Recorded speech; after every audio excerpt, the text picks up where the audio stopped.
Maharaj ki jai. Preeti Dashi from Shanghai. Hare Krishna. Hare Krishna Mataji. Dandavat Pranam. All glories to Srila Prabhupada. Thank you very much for joining the call. Hare Krishna. Hare Krishna. Hare Krishna Mataji. Go ahead, Mataji. Hare Krishna Mataji. Dandavat Pranam. Srila Prabhupada ki jai. This is Niharika from Bloomington. Hare Krishna Mataji. Hare Krishna Niharika Mataji. Dandavat Pranam. All glories to Srila Prabhupada. Thank you very much for joining the call. Hare Krishna. Hare Krishna Mataji. Dandavat Pranam. Srila Prabhupada ki jai. Guru Maharaj ki jai. This is Arvind Das from Chicago. Hare Krishna. Hare Krishna Prabhuji. Dandavat Pranam. All glories to Srila Prabhupada. Thank you so much for joining the call. Hare Krishna.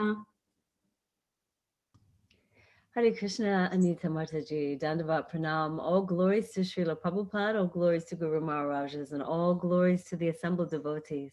This is Tiffany in Pennsylvania. Hare Krishna, Mataji. Hare Krishna, Tiffany Mataji. Dandavat Pranam, all glories to Srila Prabhupada. Thank you very much for joining the call and giving your association. Hare Krishna. Hare Krishna, Anita Mataji. Hare Krishna Anita Mataji. Dandavat Pranam. Please accept my humble obeisances. All goes to Srila Prabhupada. This is Radharani Devidasi from Baltimore. Hare Krishna, Radharani Devi Mataji. Thank you for joining the call. All glories to Srila Prabhupada. Hare Krishna. Hare Krishna, Anita Mataji. This is Kaumudiki Dasi from Baltimore. Please accept my humble obeisances. All glories to Srila Prabhupada, all glories to Srila Guru Maharaj, and all the devotees. Hare Krishna. Hare Krishna, Kaumudiki Mataji. Thank you for joining the call. All glories to Srila Prabhupada. Hare Krishna. Hare Krishna Mataji. Thank you. Hare Krishna Anita Mataji. Dandavat Pranam. Srila Prabhupada, Srila Gurudev ki jai. Vrindavan. Hare Krishna, Vrinda Gopika Mataji. Thank you for your association. Thank you for joining the call. All glories to Srila Prabhupada. Hare Krishna. Hare Krishna Mataji, Dandavat Pranam, all glories to Prabhupada, all glories to Guru Maharaj, all glories to assembled devotees. This is Mohini Lakshmi from Detroit. Hare Krishna Mataji, thank you for joining the call. Dandavat Pranam, all glories to Srila Prabhupada. Thank you for joining the call. Hare Krishna. Hare Krishna Anita Mataji, Dandavat Pranam, all glories to Srila Prabhupada. This is Vinita Gandharvika Devidasi from Texas. Hare Krishna. Hare Krishna, Vinita Gandharvika Mataji. Thank you for joining the call and giving the association. Jai Srila Prabhupada ki jai. All glories to Srila Prabhupada. Thank you for joining the call. Hare Krishna.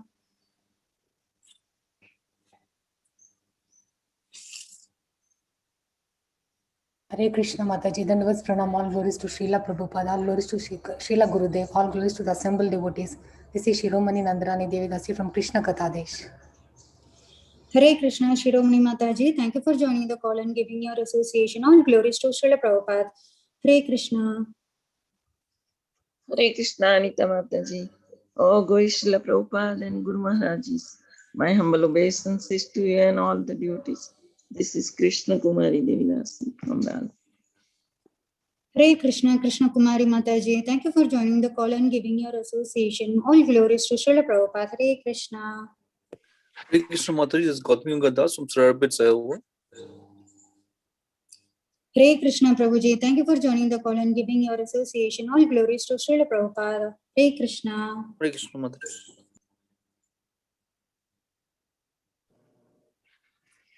Hare Krishna Mataji, please accept my humble obeisances. All glories to Srila Prabhupada and Guru Maharaj. All glories to assembled devotees here. This is Nina from Naperville, Chicago. And I would also like to wish a very happy belated Krishna conscious birthday to Tiffany Mataji. Sorry, Mataji, I did not get a chance to wish Tiffany Mataji yesterday. So taking this opportunity, God bless her. Hari Bol, Hare Krishna. Hare Krishna, Nina Mataji. Thank you for joining the call and giving your association. And that was a wonderful birthday wish to Tiffany Mataji. Thank you for that. And all glories to Srila Prabhupada. Hare Krishna. Hare Krishna Mataji, Dandavat Pranam, all glories to Srila Prabhupada and Guru Maharaj. This is Padma Sakhi Devi Dasi from Florida. Hare Krishna, Padma Sakhi Devi Dasi Mataji. Thank you for joining the call and giving your association. All glories to Srila Prabhupada. Hare Krishna. Hare Krishna Mataji.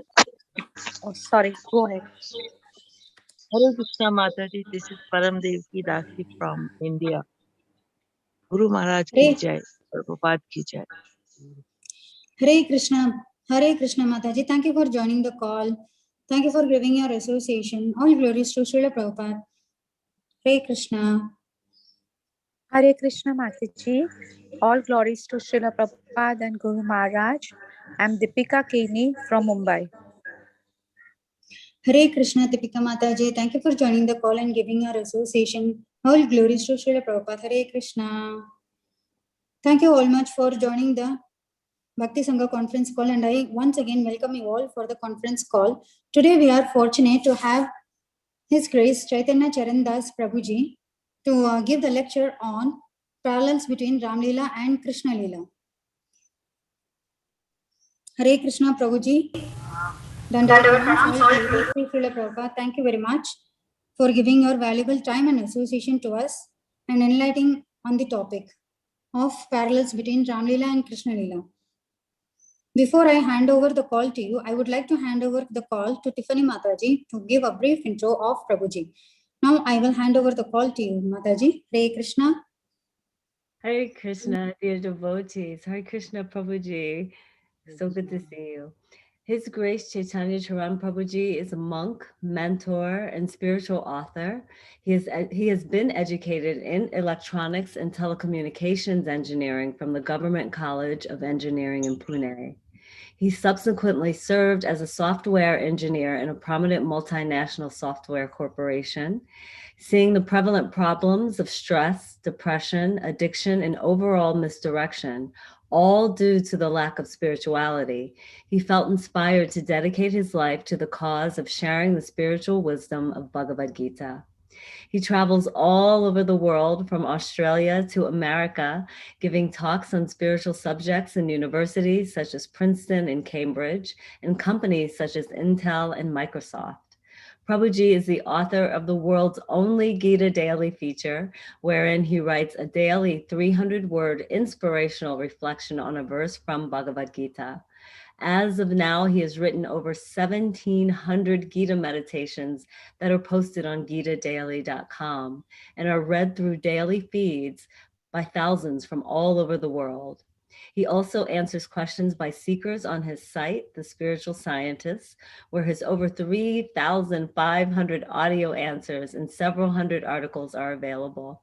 His articles have been published in many national newspapers, including the Indian Express, Economic Times, and the Times of India in the Speaking Tree column.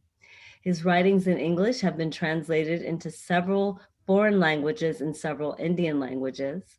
He is a member of ISKCON's leading intellectual body, the Shastrik Advisory Council, and is the associate editor of ISKCON's global magazine, Back to Godhead. Chaitanya Charan Prabhu is also the author of 16 books. Hare Krishna. Thank you for joining us today, Prabhuji. Welcome to the call. Hare Krishna. Am I audible and visible clearly? Yes, you are, Prabhuji. Thank you. Grateful to be here with all of you today. Om Jnanaatimirandasya Jnananjanashalakaya Chakshurunmilitam Yena Tasmai Shri Gurave Namaha Nama Om Vishnupadaya Krishna Preshthaya Bhutale Srimate Bhakti Vedanta Swami iti namine Namaste Saraswati Deve Gauravani Pracharine Nirvishesha Shunyavadi Paschatya Deshatarine Vancha Kalpatarubhyascha Kripa Sindhubhya Evacha Patitanam Pavanebhyo Vaishnavebhyo Namo Namaha Jai Shri Krishna Chaitanya Prabhu Nityananda Shri Advaita Gadadhara Shrivasadi Gaura Bhakta Vrinda Hare Krishna Krishna Krishna Hare Hare Hare Rama Rama Rama Hare Hare Hare Krishna. I'm grateful to be here with all of you today. And as mentioned, I'll discuss on the topic of why parallels between Ram-Lila and Krishna-Lila based on an analysis of these two very prominent descents of the Lord. So it will be more between not just Ram-Lila and Krishna-Lila, it will be more between Ramayana and Mahabharata, because Krishna-Lila is described in various places. And I'll talk about the Krishna-Lila, that is, if you go into the Bhagavatam, it's an entirely different universe. So I'll focus on the Krishna-Lila that is described in the Mahabharata. Because why? Primarily because of that, because both of these are itihasas. Both of these are itihasas, and they are having many similarities in that regard. So Ramayana and Mahabharata, they are both. Hare Krishna, Prabhuji. Hare Krishna, yes. Prabhuji, your voice is kind of low again. Means, yeah, if you make it better now, that would be nice. Okay, I'll just try. Can you hear me now? Or even now it is lower still? Lower, Prabhu, lower. Okay.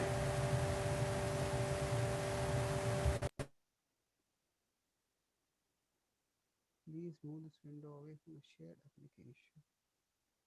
Okay. Levels. Oh, okay.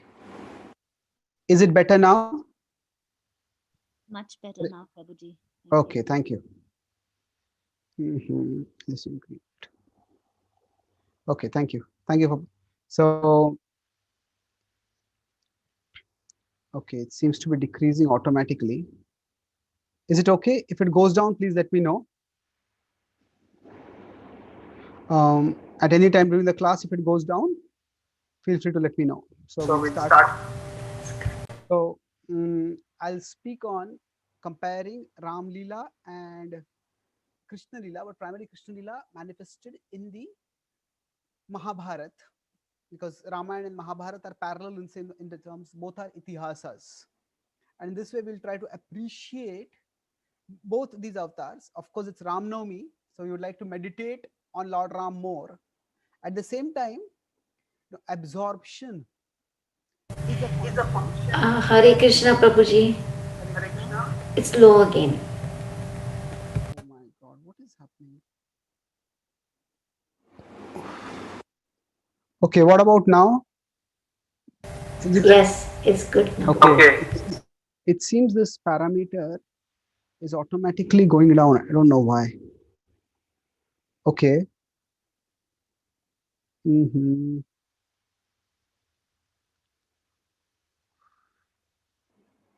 Please move the share. Okay, let me just stop the share and see what happens. Very sorry about this. Okay.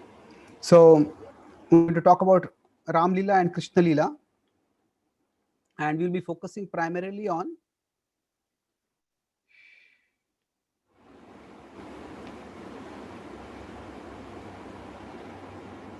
okay, is it staying steady now or is it going down again?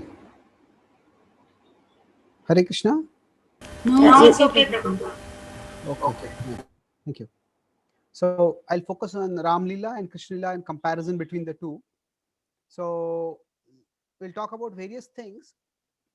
Let's see how many points we can draw for comparison. So I was mentioning the point that largely we all want to remember the Lord and become absorbed in his remembrance. And absorption is a function of connection. Absorption is a function of connection. What that means is that how do we become absorbed in something? When we say is absorbed, what that means is we are hearing one thing and then we're able to connect it with something which you remember, something which you have experienced, something else, point A, point B, point C, point D.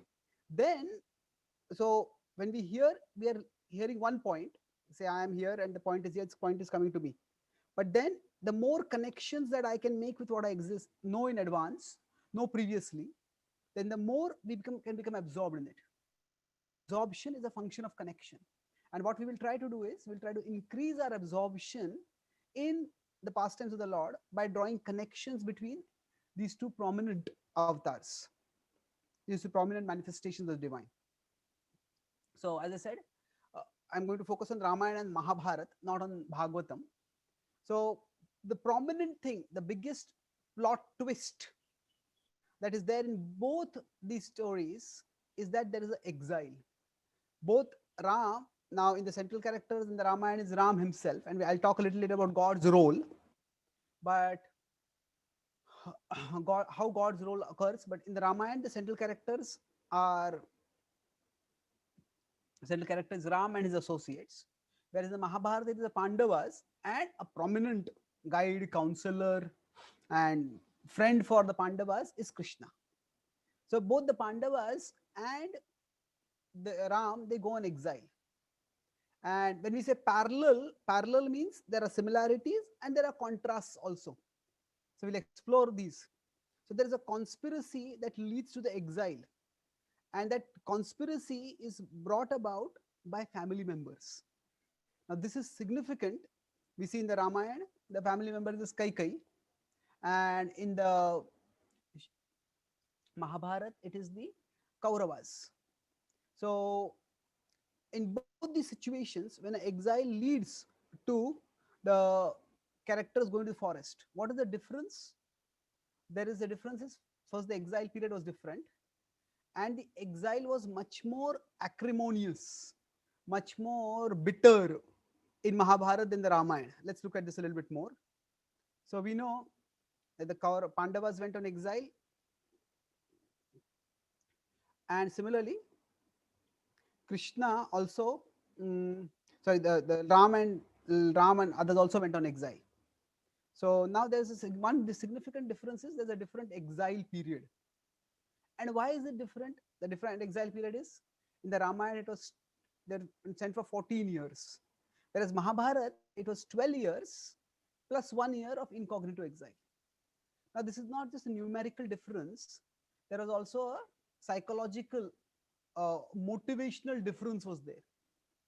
So when Kaikai sent Ram on exile, she was incited by Manthara, and Manthara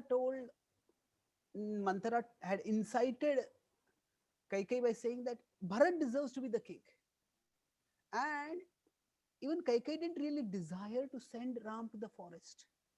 She had nothing personally against Ram. She just felt, I am the favorite queen and my child should become the king. So Ram was simply an obstacle. So there was nothing against Ram. So sometime I'll talk about this difference a little later. So her purpose was that if Bharat could have become the king while Ram was in the forest, so Ram was in the kingdom, she would have been okay with that.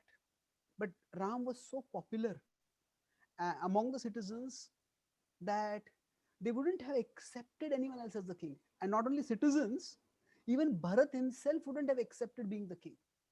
So if we read in detail the discussion which Manthara had with Kaikai, Kaikai was not just passively being poisoned by Manthara. Kaikai also is intelligent, but her intelligence was distorted by the persistent and persuasive arguments given by Manthara. So Manthara said that unless Ram is out of the picture, Bharat will first of all not accept the kingdom, and even if Bharat accepts the kingdom, he will not be able to exert his influence. So they felt that she told Kaikai, and Kaikai accepted the point that 14 years is an enough period for Bharat to show his competence, to give charity, and to win people over to him. And once he has won people over to him, then there is no problem. Then even if Ram comes back, Ram won't be a threat to Bharat for the kingdom.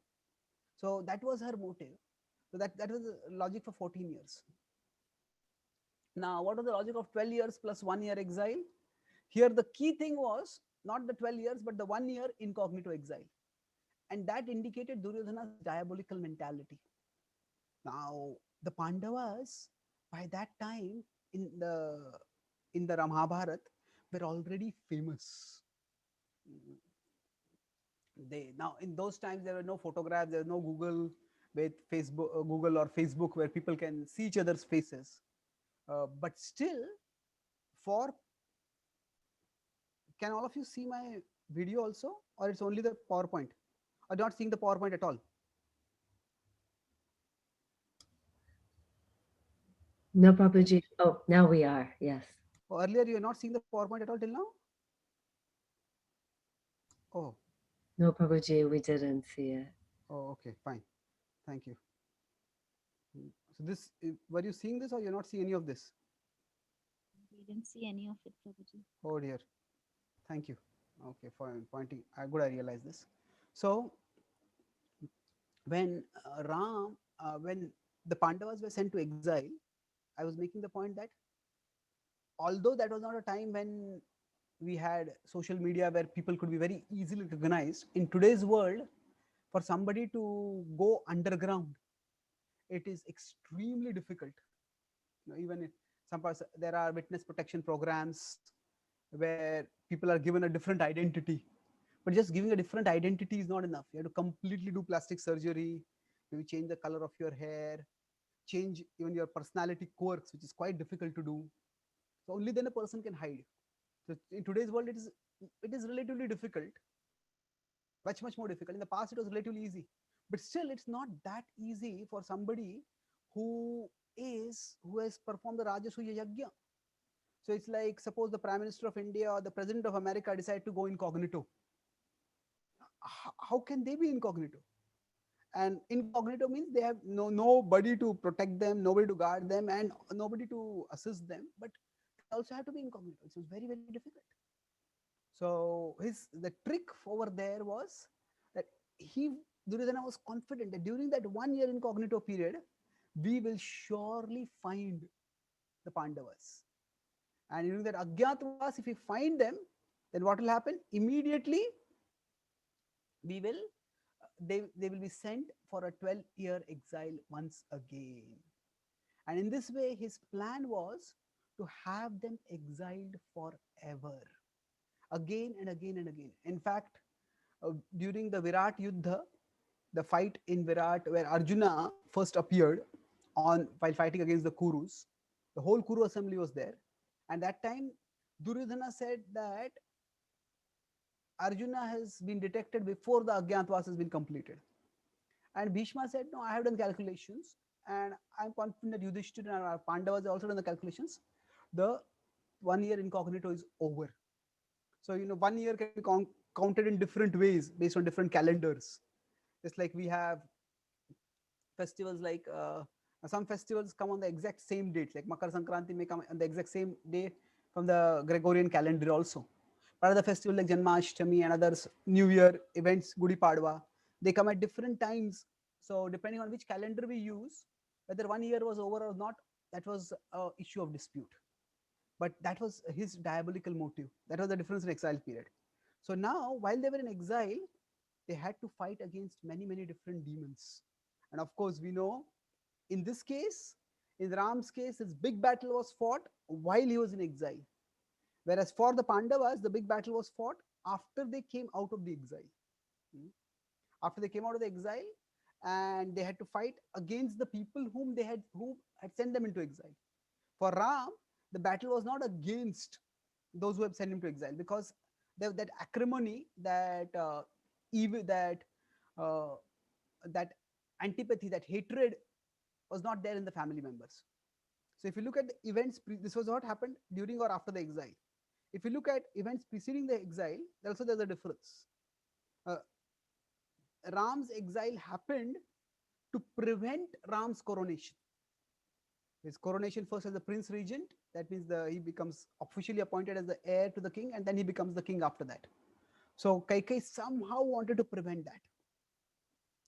In contrast, in the Mahabharata, the exile happened after Yudhishthira was coronated as not just the king of Indraprastha, but as the Vishwa Samrat, as the king of the whole world. That was what happened during the Rajasuya Yajna. And when this happened, that time Duryodhana's envy became unbearable.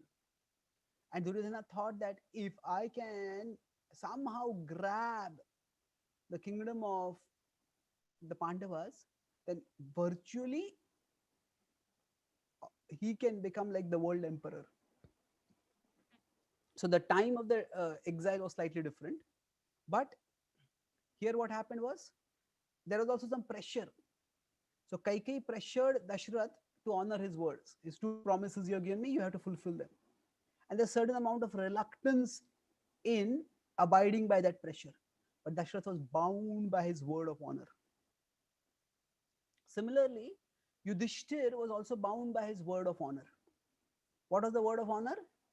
After the Rajasuya Yagya got over, at that time, everybody was celebrating, but Vyasdev was very sober. And Vyasdev told Yudhishthir, although you have become the king, your reign will not be very stable right now. It is soon, I see many dark omens. There will be much tribulation for you. And eventually a huge war will be fought. And after that war, which will again establish you as the king, then you will have a long and glorious reign. So when Yudhishthir heard this, he resolved, what can I do to avoid the war? And he decided that war is usually caused, it all begins with difference of opinions. Dissension. Dissension means conflict because of difference of opinion. It begins with dissension. And the normal way to resolve dissension is to go to an authority. And when some people do not follow an authority, if A and B have a conflict, and C is authority figure, if either A or B don't accept C as authority, then A and B's conflict becomes escalated. So he said, I will always follow my elders. And that way, I will prevent dissension from becoming destructive. But little did he know at that time when he took that vow, how that vow would cost him greatly. Why? Because generally when we go to seniors or authority figures, we expect them to be unbiased. We expect them to give a fair decision. But in this case, he didn't have his father, and Dhritarashtra, he treated him just like his father, a surrogate father. And Dhritarashtra pressured him into gambling. So Dhritarashtra sent Vidura with an invitation, and it was not just an invitation, it was an instruction. You come, and Yudhishthir in general was respectful to elders. That was just cultured behavior, and specifically because of a vow, he couldn't refuse. And of course, Kshatriyas, when they are challenged to gamble, it's difficult for them to refuse. So because of all this, he was forced to gamble. So there was a certain amount of pressure exerted, which led to escalation of situations. Sometimes when there's a ship like Titanic in the ocean, a small crack, and a small crack is not going to be small, it's going to become big. And a small pressure that is exerted at a particular place, it can have a snowball effect. That's what happened over here. Then if we compare events preceding the exile, so broadly Ram, Lakshman and Sita, they went gracefully to exile.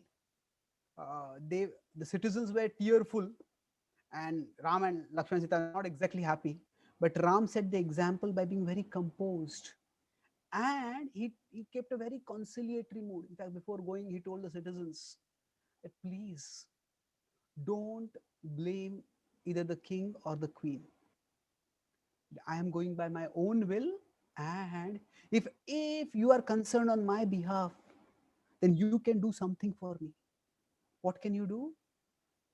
While I am away, I will be worried about the welfare of the kingdom.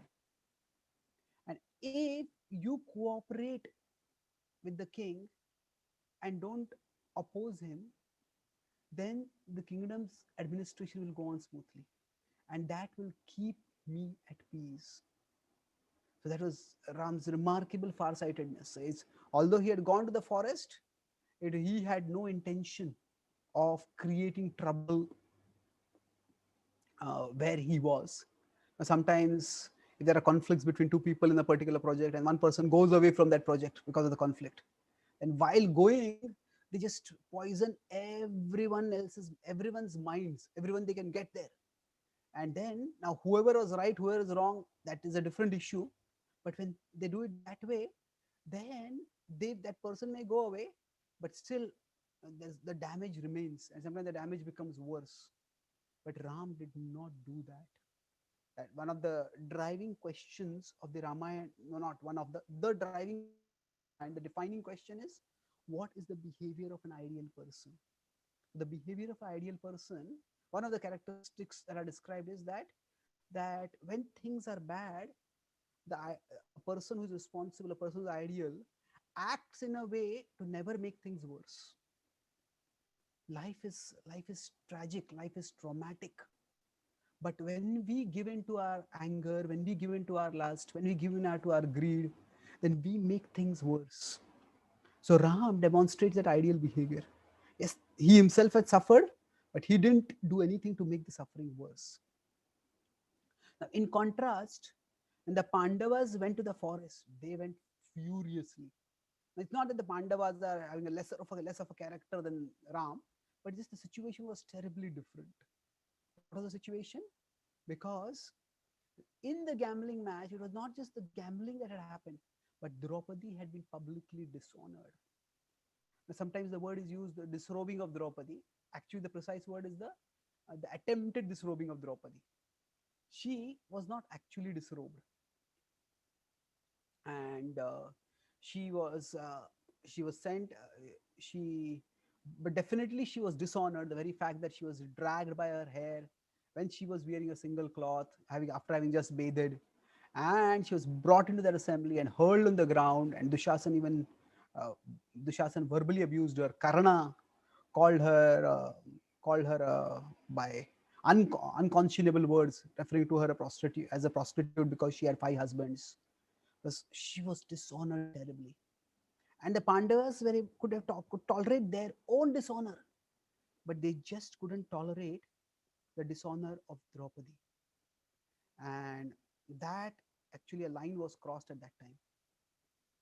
So when the Pandavas went to the forest, uh, Vidura describes to Dhritarashtra that all the Pandavas were whirling their weapons. Bhima was whirling his mace as he was going, and Arjuna was twanging his bow and arrow. And Yudhishthir was furious. Yudhishthir was not twanging his weapons, but he could see the rage in his eyes. Yudhishthir was relatively pacific, but even he was angry. So the mood when the exile was happening, where it was more of a tragedy in the Ramayana, but it was fury in the Mahabharata. And as I said, it's not the Pandavas are of a lesser character that they were not going gracefully. It was just that it was not just injustice that was done to them, but it was public dishonor to Draupadi, and that was unconscionable. So, and further, coming back to the same point, now Kaikai had nothing against Ram. She just wanted Ram out of the way so that her own interest could be furthered. Although, of course, she was not saying it is my interest. She was saying it is her son's interest. Bharat should be the king. But now that brings a significant difference. Duryodhana's interest was not just in gaining the kingdom, but it was in defeating, dispossessing, and dishonoring the Pandavas. Defeating doesn't necessarily mean fighting in war and defeating. Somehow or the other, I want to defeat them, whether it's in gambling match. And then he wanted to dispossess them, and it was not just of the kingdom, but everything of value. And when he tried to disrobe Draupadi, that was not just because of lust.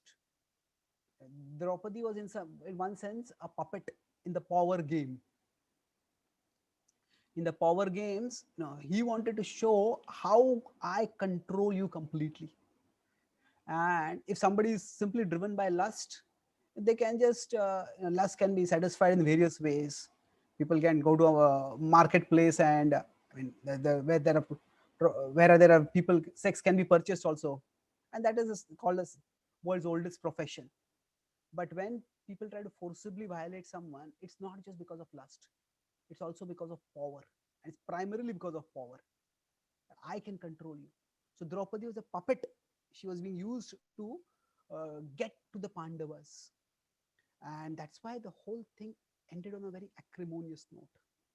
And actually, we see the same theme extended when Ram comes back after the exile. There is an extremely joyful reunion, but When the Pandavas come back, there is no reunion at all.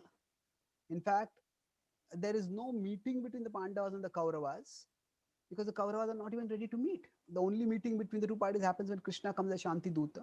Otherwise, there are messengers being sent, and then the meeting actually happens only on the battlefield. So overall, Hare Krishna Prabhuji. Can you do something about your voice? It's low again. when did it become low? Yeah, it's low. No, when did it become low? Yeah, it's good now. Can you tell me when did it become low? Was it just now, or for a long time it has been low? It's long time, Prabhu. It doesn't stay high, for a long time. Okay, just give me a minute, because then I can join on my phone also. Somehow, I'm sorry about this.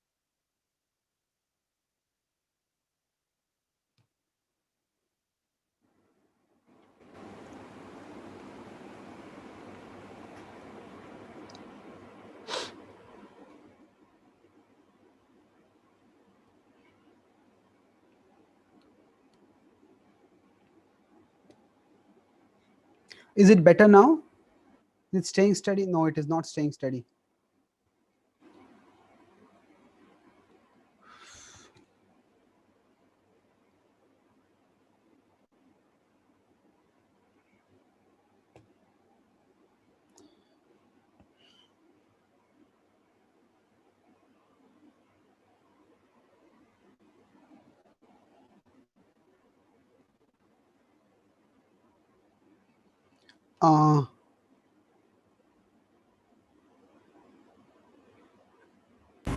I think it's better now. It's better now. Can you? It's okay now, Prabhuji. Hare Krishna.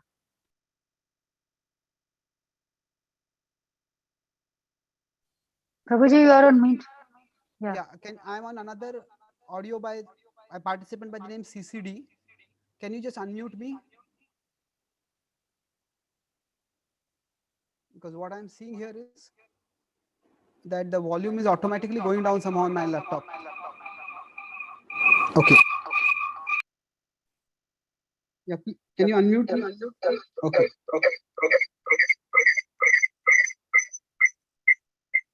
Can you hear me now?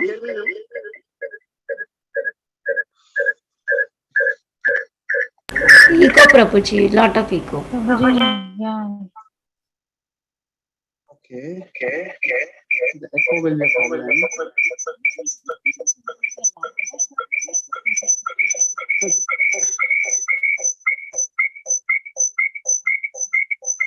I don't know whether I can share the screen. Okay, let's keep the screen share. I'll just disconnect from my laptop. If you can mute your laptop, it would be good. There won't be an echo. Okay. Can you hear me now? Hare Krishna. Yes, Prabhuji. Wow, this. Okay. So this is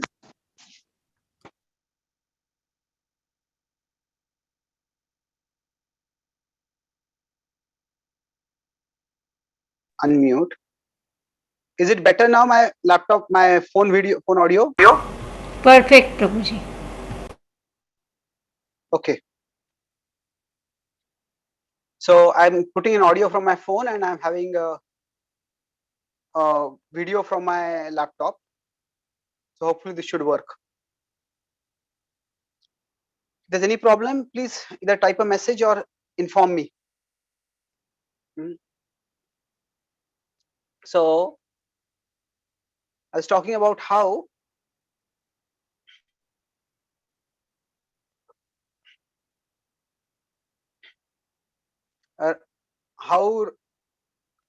there is a big difference between the exile of Ram and the Pandavas, and Duryodhana was driven by animosity.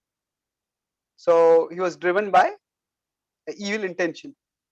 So now, broadly speaking, what we understand is that in this world, what can we learn from this difference between the exiles?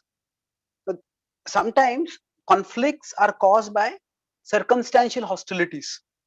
Circumstantial hostilities means, say for example, there is one thing to be done, and one person wants to do it in a particular, another person wants to do it in a particular way. Two people have nothing against each other intrinsically, but the circumstances are such that they may feel very strongly, we should expand and we should open a center over here, we should open a center over here, we should do the festival in this way, we should do a festival in that way. There can be very strong differences of opinion. So, but it's circumstantial, there's nothing internal. Then there may be bitterness, but that bitterness can be reconciled in due course. But when the conflicts are caused by deep-rooted animosity, when there is one person who hates the other person, then reconciliation is almost impossible. So reconciliation, sometimes we say, let's resolve things by peaceful means. Yes, we should always try to resolve things by peaceful means. But when is it possible? It's possible when somebody doesn't have, let's look at this, somebody doesn't have a malevolent attitude. If there's animosity which is deep-rooted, then it's very difficult to resolve. So related with that, we come to the other theme now of the difference of the parallel between the Ramayana and the Mahabharata. Both feature a battle between good and evil. So there's a battle between good and evil, but there is a difference between the Ramayana and the Mahabharata. While there is a fight between good and evil on both sides, but in the Ramayana, the fight is largely along ethical lines. Ethical lines are drawn according to species. What that means? My voice has become low again. It's good, Prabhuji. This is on my phone. This should not have any problem. Okay. No, Prabhuji, it's perfect now. So there is the problem here in the Ramayana and the Mahabharata. In the Ramayana, if you see, there are demons on one side, and there are the Devatas. There are the demons on one side, and the humans on the Manavas on the other side. But in the Mahabharata, there are demons on both sides, and there are Manavas on both sides. The Pandavas and Kauravas both are human beings, and they both have Rakshasas on their side. There's Ghatotkach on the side of the Pandavas, and he has a whole army of Rakshasas with him. And there's Alambush, who is on the side of the Kauravas, and he also is a Rakshasa. He is the brother of the demon Baka, who was killed by Bhima. So now, if you want to understand demoniac nature, what does demoniac nature mean basically? It's sometimes we may think of demoniac nature as somebody who has demons. We may think of demons as somebody who has like horns coming out of their head, or teeth coming out of their mouth, or looking very ugly and scary. Well, demoniac nature doesn't necessarily equate demoniac nature is with a demoniac form. That is a simplistic understanding. So, but when it happens like that, then evil is evident. Then it's clear that this person is an evil person. This person is a terrible person. On the other hand, if somebody manifests in a normal or even attractive form, they may have demoniac nature, but then the evil is concealed and becomes treacherous. So Duryodhan didn't look like a Rakshasa. Duryodhan didn't have 10 heads like Ravan had. So Duryodhan looked like a normal human being. But when Duryodhana was born and Vidura had the astrologers do the horoscope, he told them, this child will cause the destruction of our dynasty. Please put him away. His request was not that you kill him, but don't empower him. That let him, hand him over to someone else. Let him grow up as an ordinary citizen. If he grows up as the king, then what will happen is that we all have certain conditionings from our past, which we can't just give up. But what happens is, if there are bad conditionings internally and there is great power externally, then it is terrible. Somebody has a violent nature, and somebody with a violent nature is, say, made in charge of the weapons of a country, weapon manufacturing, or is made in charge of the army of a country. Suppose there's a police person and they don't have sufficient self-control. if they are very violent, they're very brutal, then what happens is the person may not look like a demon, but they can act in terrible ways. So in America currently there is a whole crisis going on about, or there's a court case about the police brutality, and how sometimes police kill people of particular denominations, of particular races. So what happens is the demons don't necessarily have to be looking demoniac. So what do we need to do? We understand that there is evil within. The Bhagavad Gita talks about demoniac nature. It doesn't talk about demoniac form. So evil within. So these are, one thing is that evil looks evil and evil doesn't at all look evil. Those are two extremes. But the idea is that evil within manifests as evil without to varying degrees. That's the reality. Sometimes it's very clear that something is evil. Sometimes it is not at all clear that it is evil. So it's varying degrees. And that's why if you want to understand anybody's character, you have to look beyond the appearance to substance. We can't just look first glance and say, hey, this person looks so good, this person looks so terrible. Sometimes a person who may look very scary may actually turn out to be a gentle, in English the word is a gentle giant. Somebody looks very big and fearsome, but they are very gentle in their behavior. And somebody can be a tiny person, but they can be like a tiny terror. So the demoniac nature is a matter of inner disposition. And so what happens is in the Mahabharata things are a little more explicit. So if you go further, so evil means to cause suffering for the sake of causing suffering. So there's a difference between, like I said, Kaikai had no intrinsic desire to cause suffering either to Dashrath or to Ram. Her purpose was not to suffer. Her purpose was to serve her interests. Her purpose was to have the Bharat become the king. But on the other hand, Duryodhana's purpose was to cause suffering to the Pandavas. If he had wanted the kingdom, he had already got the kingdom. Why have Draupadi dragged in? Why try to disrobe Draupadi? Why try to make Draupadi become like a maid to clean their quarters?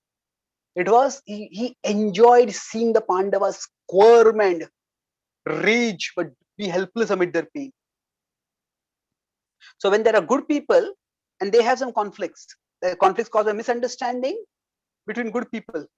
Those can be resolved through discussion. But conflicts caused by the malevolence of evil people, that can be addressed only through confrontation. So there's a difference between, there are different categories of conflicts. That's a conflict resolution. So like we mentioned, deep-rooted animosity because of malevolence, then the conflicts are irreconcilable. But on the other hand, it is because of misunderstanding. I want to do it this way, you want to do it this way. My way is right or your way is right. It depends. So in that case, it's different. So reconcilable over time. So now what can we do for resolving conflicts? That circumstantial emotions, they become deep-rooted if they're not addressed competently. So we need to heal wounds. So what happened is, in the case of the Ramayana, Ram ensured that the wounds didn't grow further. How did he ensure that? He didn't let anyone blame Kaikai for it. Even when Lakshman blamed Kaikai, he said, Ram said, it's just the will of destiny. It's just the will of destiny. And even when Kaikai came with the Bharat to the forest to seek, to request Ram to come back, initially Bharat was so angry with Kaikai. He said, you shouldn't come. You are the person why, you are the cause why he has gone to the forest. She said, yes, I know. And I terribly regret what I did. Actually, Kaikai's eyes opened when Lakshman came back, Bharat came back and castigated her. Says, what have you done? And you think you have done all this to please me? You think I'll be pleased by what you've done? What kind of person do you think I am? He said, you are not my mother. You are the goddess of destruction, the goddess of universal destruction. Descended into our family. It doesn't even call goddess, you are the witch of universal destruction. Descended into our family to wipe it out completely. So he was furious with her. But she said very humbly that, yes, it was because of me that Ram went to the forest. That's why if I request, he may come back. And then Bharat agreed. And when Bharat only could get Ram's padukas back, he couldn't get Ram to come back. At that time, Ram called Bharat aside. And he told Bharat, don't be angry with Kaikeyi. Don't be resentful of her. Don't be disrespectful to her. He says, whatever happened was by the will of destiny. And not only that, Ram is so graceful that how do we know the greatness of a person? One way of knowing the greatness of a person is what great things they achieve in life. So Ram achieved great things. He did something which even the Devatas couldn't do. He overpowered and neutralized the hideous and the powerful demon, the undefeatable demon Ravana. And after he had killed Ravan, at that time the Devatas appeared in the sky. And along with the Devatas, at that time, even Dashrath appeared. And Ram had just exhibited his greatness. So greatness can be seen in one way by what great activities one does. But a more endearing way greatness is seen by how much concern one has for others, how much one does something for others. So at this point, the Ram could be celebrating his glory. I achieved this. Just see how powerful I am. He could have been saying, you gods, you couldn't do it. I did this. But he was so humble. He said that when the gods told him that you have relieved the world of a great burden. Oh, what benediction can we give you?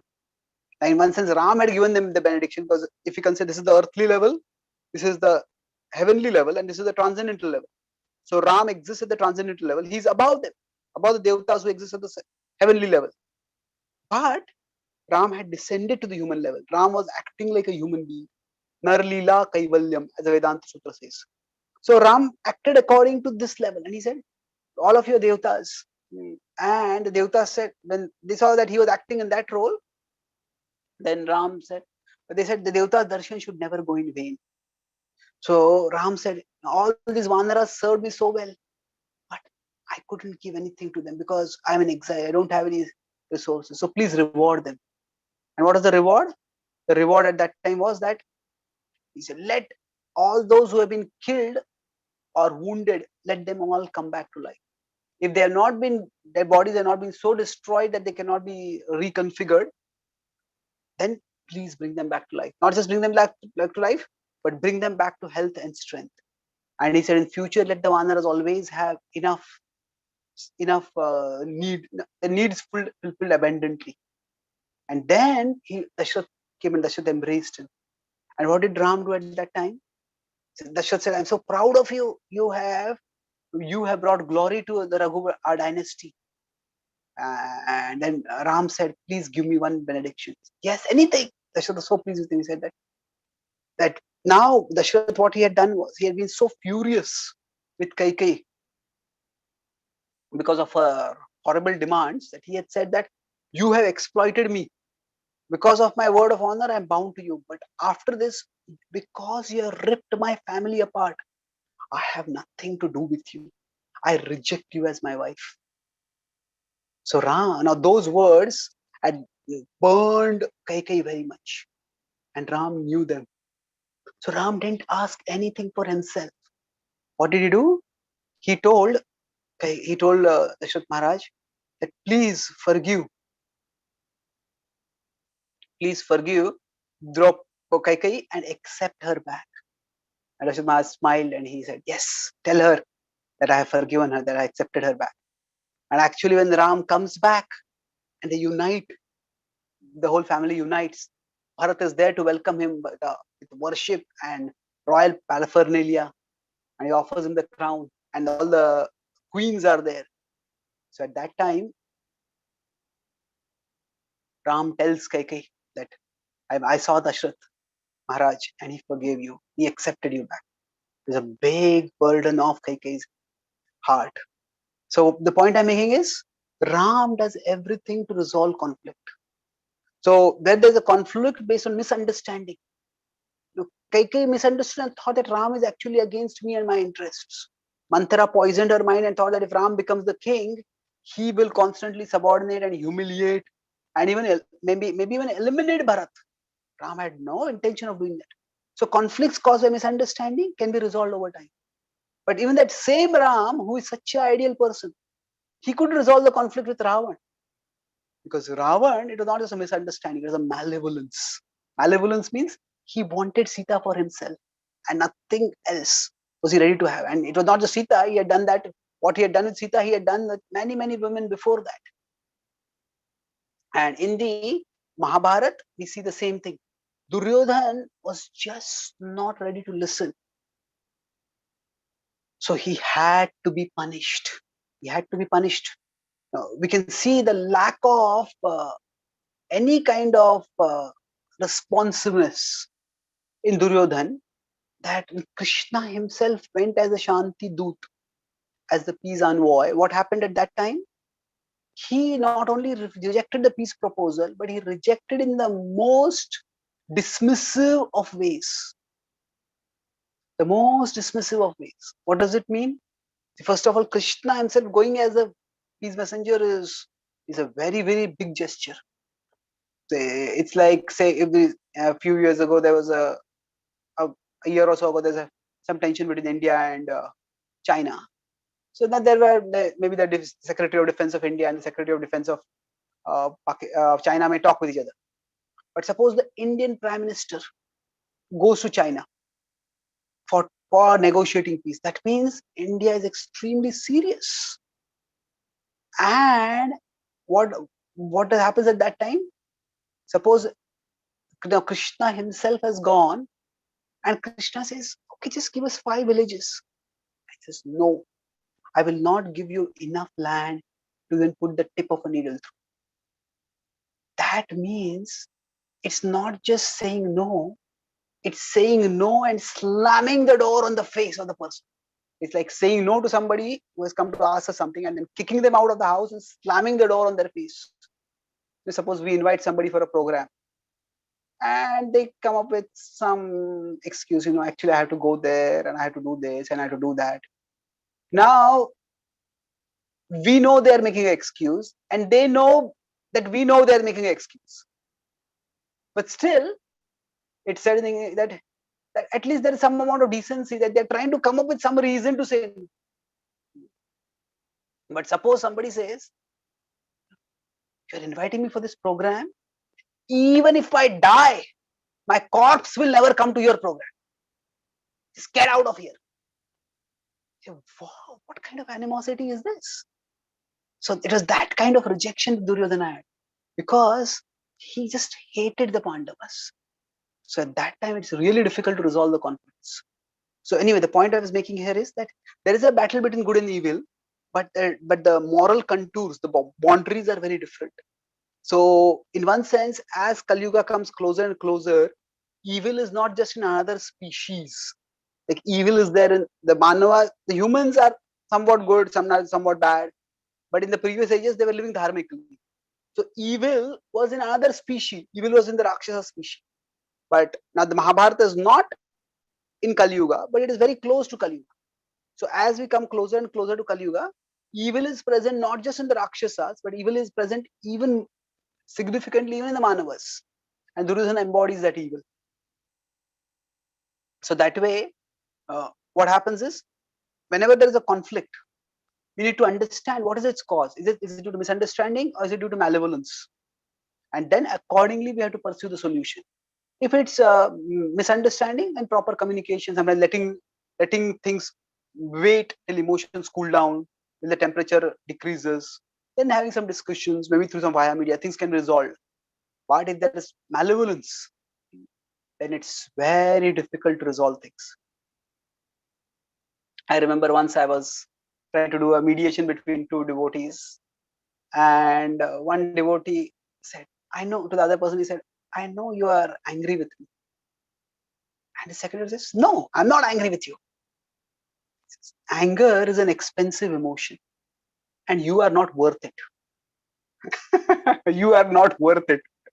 Now when somebody comes to comes to a mediation with that kind of disposition, where you are going to devalue and dismiss the other person's existence itself, then it's going to be very difficult to resolve things. So there are many other things which you could discuss, but let's discuss one more point about parallels and differences, and then we will have some questions. If we consider the moral complexity, this is related to the point which I already made. In the Ramayana and the Mahabharata, moral complexity means what? That what is right and what is wrong. In Ramayana, largely the moral lines are clearly drawn. Broadly speaking, we can say Ram is good, Ravan is bad. Yes, of course, there are some exceptions where some questionable actions come up. So why did Ram do what he? Why did Ram kill Wali from the behind? Or why did Ram send Sita to the forest? There are some questions like that. Why did Ram ask Sita to go through Agni Pariksha? Those are questions which could be discussed.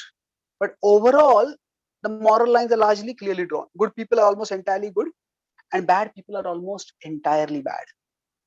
But in the Mahabharata, there's much more complexity. Moral lines are blurred. What is right, what is wrong, it's relatively not so easy to understand. So why is that? Because sometimes good people do bad things. What do you mean by good people do bad things sometimes? We know that the Pandavas sometimes have to use less than ideal ways for killing their opponents. So of course it's not just the Pandavas. So Dhristadyumna acts in a hot-headed way and lops off the head of Drona. So good people sometimes do bad things, and bad people do good things sometimes. So we know that Duryodhan gave back the 5 arrows which Arjuna asked him for. Those 5 arrows were what Bhishma had invested with the power to kill the 5 Pandavas. And on top of that, and the bad people also have many good people on their side. That is, Bhishma is there, Drona is there. They are overall good people. Even Ashwatthama is a good person overall, although he does a terrible thing eventually in order to try to revenge the killing of Drona. But overall, the point is Mahabharata becomes much more morally complex because the lines become blurred. So since Krishna is Tribhanga, Krishna is threefold bending. So Krishna's actions also sometimes are twisted. Morality, when it comes to Krishna, is not that easy to understand. Of course, it can be understood, and each of these pastimes, when there are morally questionable actions, there are elaborate explanations which show how they are ultimately right, not wrong. But still, there is some amount of moral confusion that comes up over there. So, for example, when we are offering moral education, so first, if we compare it to say offering color education to children, when we are teaching colors, first we'll tell this is black, this is white. Then, after black and white have been clearly identified, then we will show them, okay, these are shades of gray. Okay, this is blackish gray, this is whitish gray. And then, okay, then you show a particular color. What color is this? Is this black? Is this white? Is this gray? This gray, which gray is this? So moral education is like color education. So say an example for this. So consider a situation where the first is this is black, this is white, the clear differentiation. But then in the second, you have large part which is a shade of gray. So maybe 15% on the left is white, 15% on the right is black. In between, there is a lot of shades of gray. And in between, in real life, when we come, it is like the third situation. Yes, there are some things which are white, some which are black, but there are many in between which are shades of gray, and that's what makes things difficult to deal with. So, in one sense, the Ramayana depicts the ideal way of living more, and Mahabharata teaches, okay, in the real world, especially when there are evil people around us, how do we deal with it? Now, that doesn't mean that we only learn from the Mahabharata. Actually, education has to be idealistic first and realistic later. I'll conclude with this point. Let me complete this. So if we consider the historical progression of the epics, Ramayana precedes the Mahabharata. So Ramayana focuses on teaching black and white, whereas Mahabharata introduces many shades of gray. So like if we teach children first black and white, and then we can teach them shades of gray. So say for example, we are parents and we are teaching children. We teach children, always speak the truth, don't lie.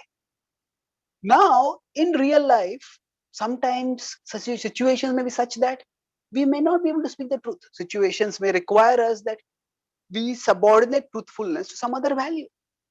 Sometimes speaking the truth may make somebody our permanent enemy, or our speaking the truth may harm someone who is otherwise a good person. We don't know. Like in real life, it's complex. But imagine parents start teaching their children when they are small itself. Actually the world is such a place, you will not even be able to survive if you speak the truth. So speak whatever you want to get whatever you want. The parents who teach something like that with children will be considered irresponsible, if not they'll be doing violence to their children. So in one sense, education has to be first idealistic, then realistic. This is how we should live. And if we are not able to live like that, then what can we do? Okay, then do this. Okay, there are adjustments we all have to make while living regular. But if the ideal is never told, it's dismissed, it's just idealistic, then we will never aspire for it. Then what will happen is we will start taking ethical shortcuts just out of expediency, out of convenience. If I can speak a lie and get something done faster, why not? No, sometimes we may have to lie, but lies should be, if at all we have to speak untruth at any time, then it should be better try to avoid speaking the untruth in whatever, as much as possible. If at all we have to speak, then we have to speak it only when it is unavoidable. Krishna says, Sarvarambha doshena dhumena agniribhavruta. In 1848, he says that all endeavor is covered by fault, just as fire is covered by smoke. So the fire covered by smoke means here smoke refers to morally objectionable actions, and fire refers to our doing our duty responsibly. So sometimes to do our duty responsibly, we may have to speak something which is not so true. So somebody may be very sick and they are losing hope, but if they maintain their hope, then maybe maybe a medicine will come and will get cured. So we just don't tell somebody who is sick, okay, you're going to die now, or we can't do anything about it. No, we try to give them hope, we try to give them assurance. So now that itself is a big subject, but my point is that if the Ramayana comes first and the Mahabharata comes afterwards, so we need to learn idealistic education first and then realistic. So the progression of the epics is that if somebody just reads the Mahabharata, then they will think that, oh, it's just a moral free for all. Now, if you want to do good, even then you have to do bad things to do good things, and therefore do bad things whenever you want. That's not the lesson of the Mahabharata at all. In one sense, I'll conclude with this point, that the Mahabharata's defining question is, what is dharma? And Ramayan's defining question is, who is the ideal person? What is ideal behavior and who exhibits their ideal behavior? So it's interesting that these two defining questions are different. Why? Because dharma, the right thing to do, is not something which is just prescribed in scriptures and we just follow it. In real life situations, what is the right thing to do is not so easy to understand. And that's why the Bhagavatam, as a scripture at one level say that dharmam tu sakshat bhagavad pranitam. The dharma is given, here dharma refers to the right thing to do, the duty. Dharma is given in scripture, but at another level, what it says is dharma se tattvam nihitam guhayam mahajano yanagata sapantha. Dharma is extremely difficult to understand. It is hidden in the hearts of the greats. It's in the hearts of the sages. And how do we learn dharma? By studying the lives of the great souls. By understanding how they act in different situations, we learn how to act. So if our education is only idealistic, that is unhealthy, because then we will not be able to function with respect to reality in a way that is proper. But if it's only realistic and there's no ideals, then we will just stay where we are or we become degraded, because we say this is how the world is. So education is not just meant to tell us how the world is. Education is also meant to tell us how the world should be. And not just how the world should be, but how we should be, so that we can make the world better. So in one sense, Ramayana and Lord Ram depict the ideal. And then Krishna depicts the real. The ideal doesn't mean that it's not real, but it's just that there's an emphasis and there's a progression in the epics. And when we understand it in this light, so Ram is Maryada Purushottama.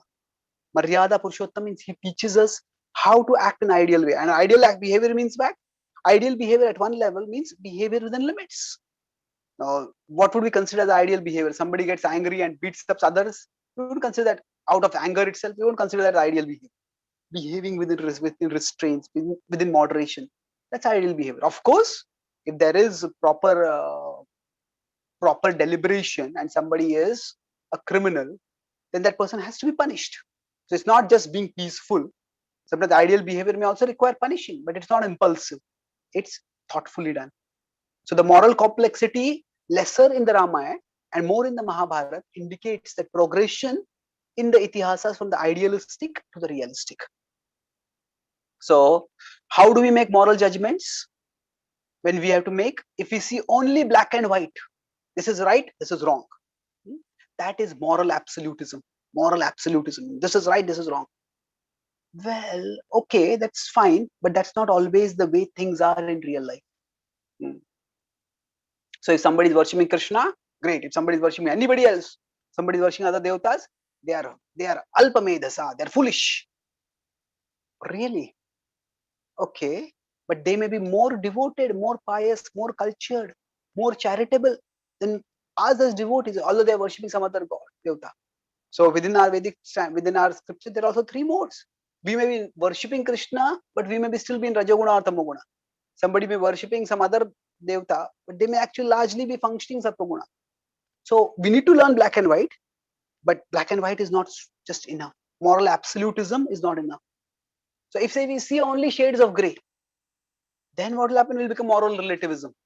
Because, you have your way, I have my way, and it just you do whatever I want, I do whatever I want. That is also not desirable. There are there are boundaries which have to be respected. So how do we make judgments? Discern case by case. Okay, that is in this situation, this is how things are happening. So that is a moral realism.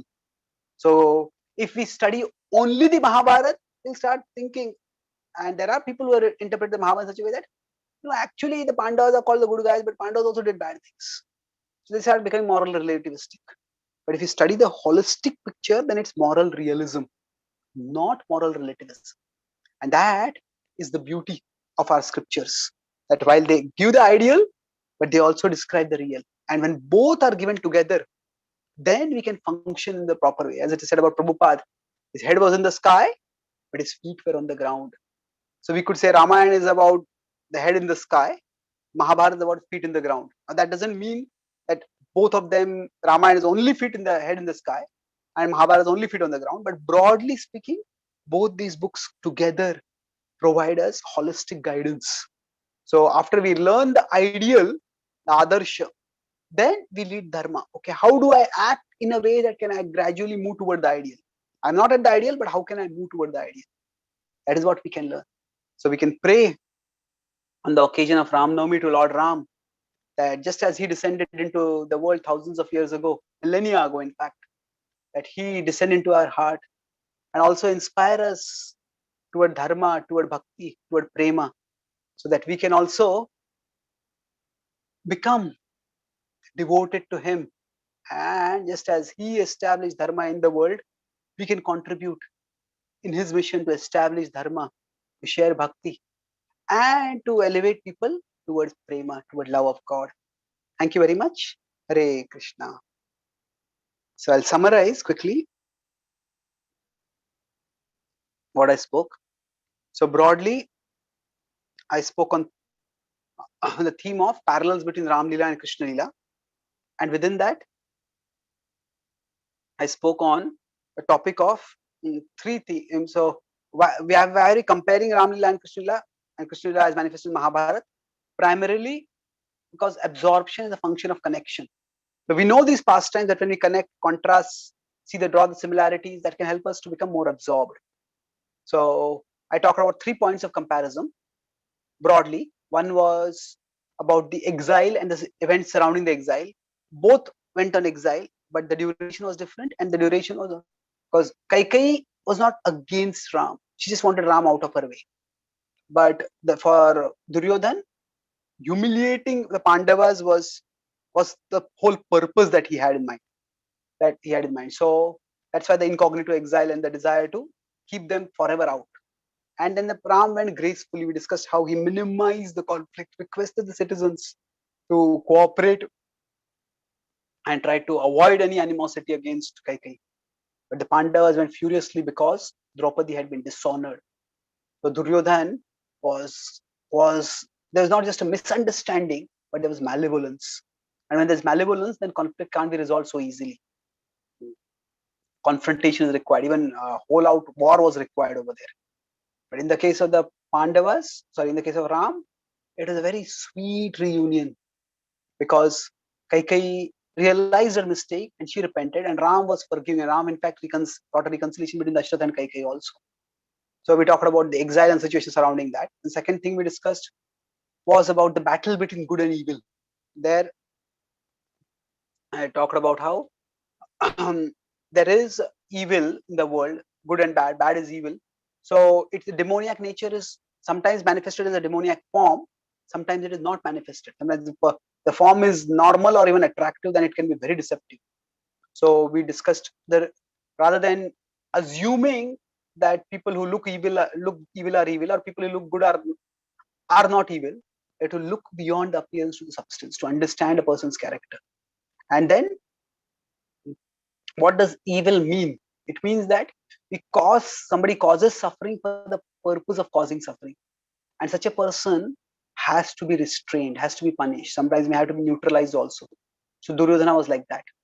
So taking further that point of there's a fight between good and evil, but the moral complexity between what is good and what is evil, that is much more in the Mahabharata than in the Ramayana. So how is that? First of all, it's not according to race that this party is good and this party is bad. Both are manavas, not that one is manava and one is rakshasa. As Kali Yuga, the proximity of Kali Yuga, evil comes not in another species, but even in the human species also. And then sometimes the good guys also have to do bad things quite often during the war, especially the Pandavas have to do. And the bad guys, the Kauravas have good guys on their side, and sometimes they also do good things. So the moral complexity is greater in Mahabharata, and we talked in that connection how we learn black and white, then we learn shades of gray, and then we look in each situation, what is the color over here? So like that, if education, Ramayana first, it teaches us what is the ideal. Then the Mahabharata teaches us what is dharma, how do we function in the world. So that doesn't mean we abandon the ideal, but we find a real way to progress toward the ideal. So if we only stick to black and white, then what will happen is we will become moral absolutists, and that may be unhealthy because we will have only superficial judgment of these situations. But if you say everything is shade of gray and there's nothing right and nothing wrong, that is moral relativism, and that is dangerous in its own way. So moral realism means we look at each situation and try to understand what is right and what is wrong, and then act accordingly. So the Ramayana teaches, so education is meant to teach us the ideal and then teach us the real way to approach the ideal. So we can pray to Lord Ram that the ideal that he has demonstrated, we can find from our place a real way to approach that ideal. Thank you very much. Hare Krishna.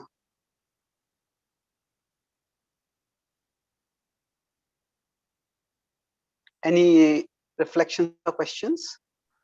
Do we have time? Hare Krishna. Hare Krishna, Prabhuji. Thank you so much. Thank you so much for such a wonderful nectarian class. Thank you, Radha Damodar Prabhu. Happy to be of service. Thank you for your comment. Thank you so much, Prabhuji. Thank you for your wonderful time and association for giving us and joining us today. Devotees, do you have any questions? You can ask to Prabhuji now. Are you speaking? I'm not able to hear you. Is anyone speaking? Yes, Prabhu, yes, Prabhuji. Hare Krishna. Yes, Mataji. Can you hear me? Yes, I can hear you. I can. Okay. Yes. Okay. Thank you so much, Prabhuji, for your wonderful association and your valuable time giving us and giving the realization on Ram-Lila and Krishna-Lila. Thank you so much. Devotees, any question? You can go forward. They have to raise their hands, Mataji. Everybody is on mute. We'll go through raise hands. Okay, Mataji. Devotees, please raise your hand if you have any questions.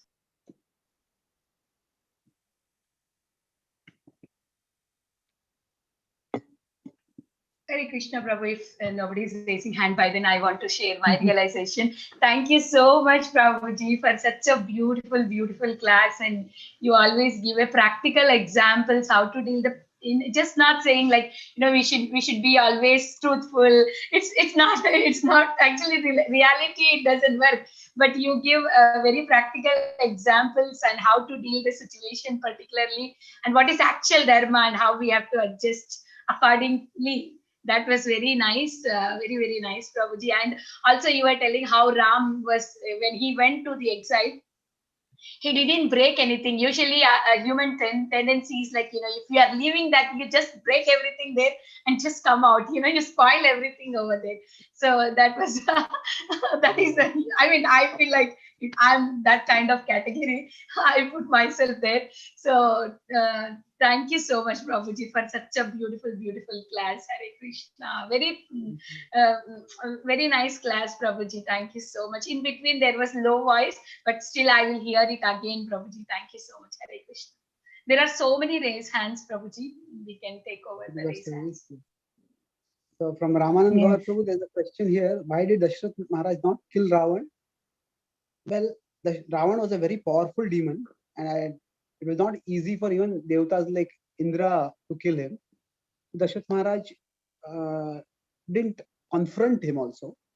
And Ravan, after he had established his own kingship, he had killed ancestor of the Raghuvamsha, Anaranya, and he had gone around the universe, conquering the universe, and he had established his own kingdom in Ayodhya, in Lanka. So he thought everybody has, I have defeated them. If anybody will challenge me, they will have to come and challenge me. So he didn't go about attacking Dashrath, and Dashrath also knew that Ravan is too powerful. So it was like live and let live kind of situation. Okay. Thank you.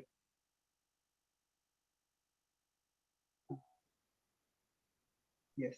Hare Krishna.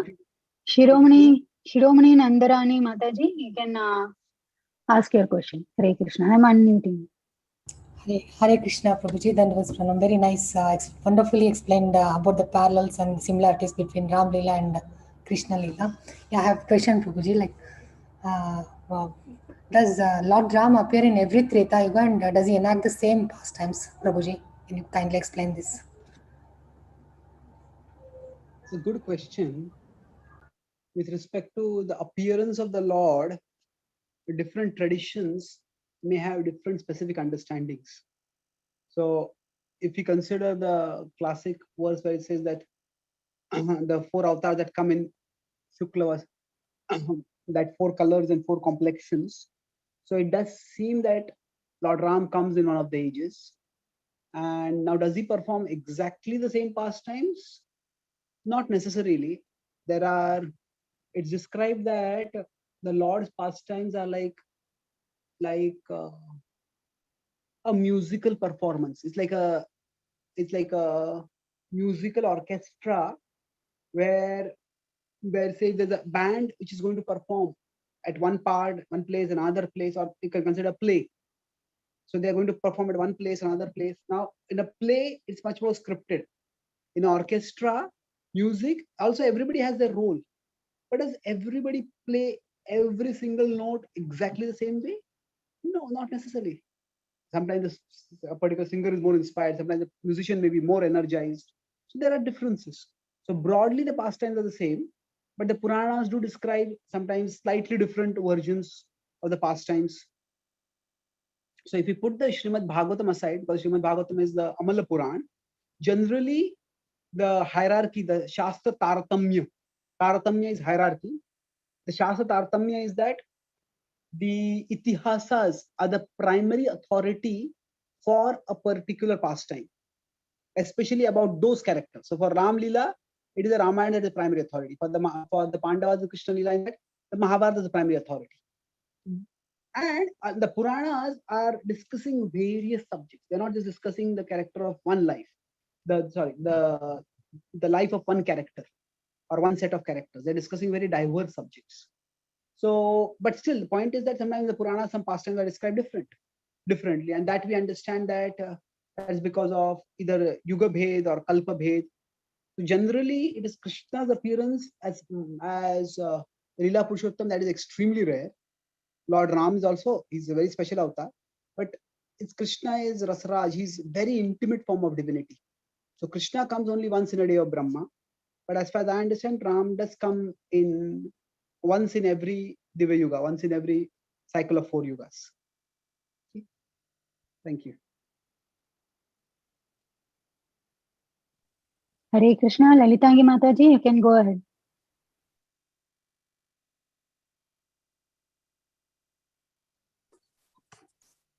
Hare Krishna, Prabhuji. Please accept my respectful obeisances. Thank you so much, Prabhuji. A very, very wonderful class, something to meditate on throughout this day.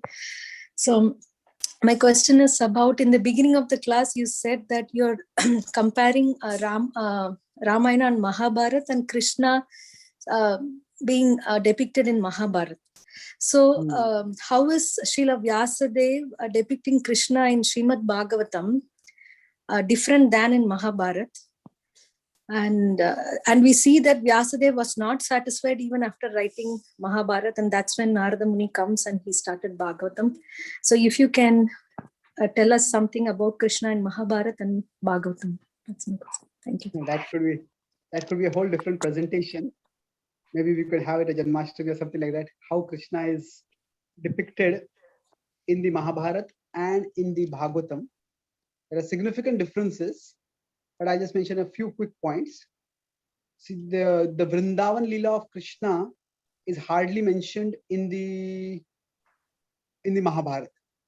It comes, oblique references come to it, especially when Bhishma is instructing Duryodhana about Krishna's glories, that he should not antagonize Krishna. So there are some references, but not much. So the intimate mood of Krishna has intimate divinity. That is mentioned much more in the Bhagavatam. Krishna's Vraja-Lila primarily. There's 40 full chapters in the 10th canto of the Srimad Bhagavatam. There's very little reference to that in the Mahabharata. In fact, in the Mahabharata, the primary name used for Krishna is Vasudeva. It's Vasudeva Krishna or just Vasudeva. The name Krishna is used, but not that often. It's more like a formal address rather than a personal address, you could say. It's like a person may have a name which family members use for them. But so like William, somebody may have a Bill name, the short name for them. But so Krishna is more like an intimate name, and he's the son of Vasudeva. Vasudeva is his formal name. That's a difference. Apart from that, in the Mahabharata, Krishna is more of a advisor, a strategist, and of course a philosopher.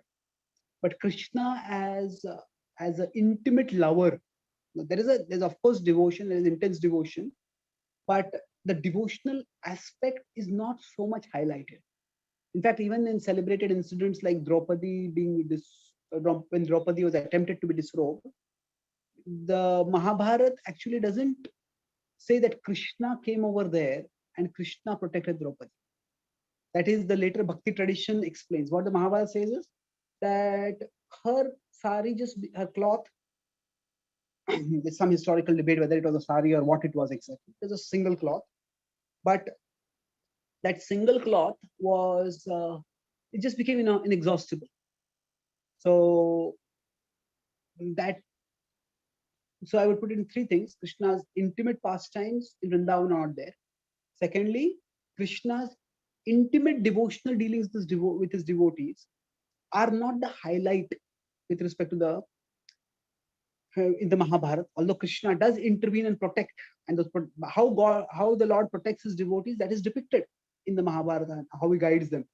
But the intimate reciprocations are not that much highlighted in the Mahabharata. And the third difference is, as I said, that overall the mood is a little more formal. It's friendly, but not intimately friendly. It's a little bit more formally friendly. Bhakti Rasamrita says that there is something like the Gaurav Sakhya and the Vishrambha Sakhya. The friendship that is in awareness of greatness. That is Arjuna's friendship. So, Sakheti Matva Prasamya Duktam, He Krishna, He Madhav, He Sakheti, Maya Pramadat Pranayena Vapi, Yachava Hasartham Asatkutosi. This is Kshametum, please forgive me for whatever inappropriate behavior I had done.